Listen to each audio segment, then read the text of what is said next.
So, Steve, today's topic is nurturing leads.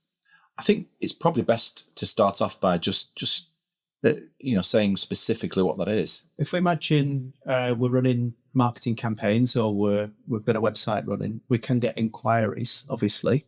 We do get inquiries, that's what they're for. But there are a lot of people that are not ready to make an inquiry just yet, but they might signal interest in some way. And nurturing is where we collect those signals and we give them other marketing until such time as they make an inquiry. Yeah, and I guess that's so important because, some inquiries or signals of interest or even purchases, they're not done in a moment. They could take a month, 3 months, a year in some cases. Yeah. So you can think of some things. I mean, maybe we can even imagine ourselves that you can see where nurturing is happening. So if I think about I might think about my Instagram or the ads that I see when I go on websites. And for example, like one that I'm always getting is clothes and jackets and things. And it's a new brand. I might have just clicked on something once, but they'll follow me around for 3 months or 6 months until I think, oh, I like that one. And because I feel like I know the brand and I trust them and it looks a good product, I just click and I buy straight away. But if they hadn't done the nurturing, I wouldn't have made that purchase. So there's a typical one that takes a few weeks. We've got some clients on our books in B2B where the nurture can be more than a year. So for example, if you're changing a key supplier, like if you're changing your IT company, for example, that would be one. You might think about that for a year or two. So we've got to nurture that lead for that length of time in order to get the inquiry. Yeah, I mean, you've given one example there, but there are other examples of nurture types, aren't there? It'd be good to hear a few of those other examples. Yes, I have, of course, I have, haven't I? So, yeah, I'm speaking there about what you might see in your social feeds and so on, but there's more things that can go on with nurturing. So maybe you can imagine actually when you've been looking to buy something, you really sort of do a real deep dive on that product sometimes, like a holiday would be one, or a car with you, wouldn't it be? Your cars.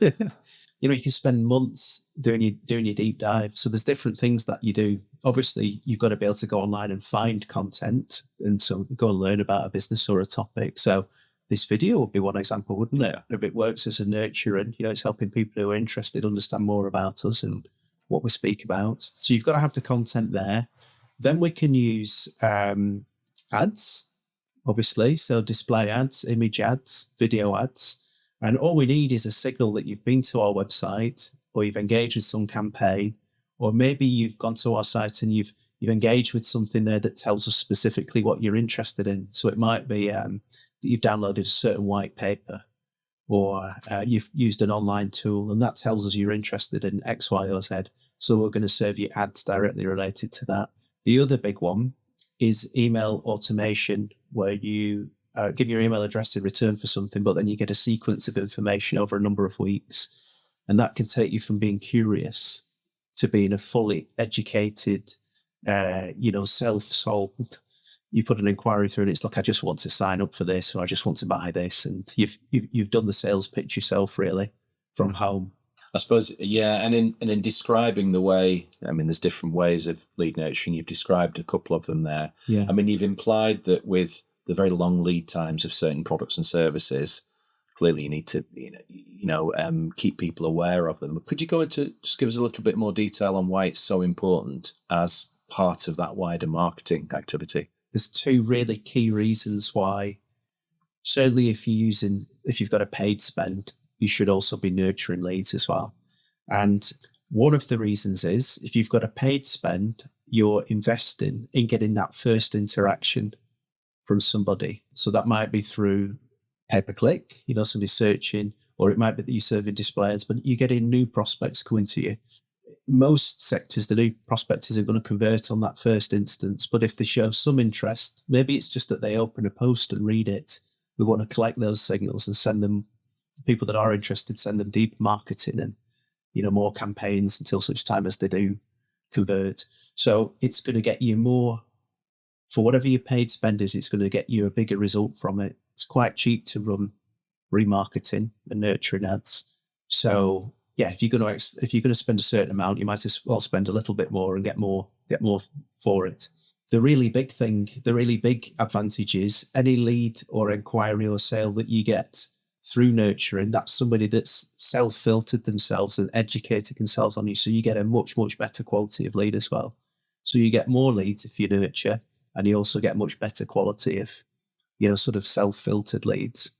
So really, with those more expensive tactics to bring leads in, reading between the lines, I mean, there's an argument to say those expensive tactics would fail in many instances if you didn't have this element of nurturing.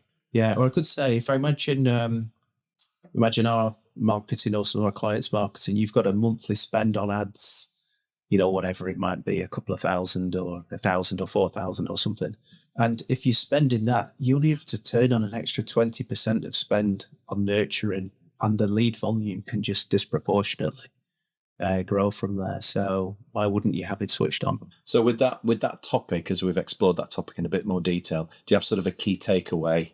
Key takeaway for me is, if you're in B2B and if you're seeking leads and inquiries, you spend it on them, why on earth wouldn't you switch on nurturing and get that extra 25% of leads that you could get, and get really, really good quality leads out of your campaign as well? Excellent. Thank you. Thank you.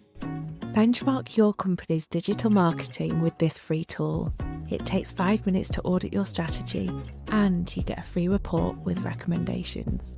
Visit bespokedigital.agency/free.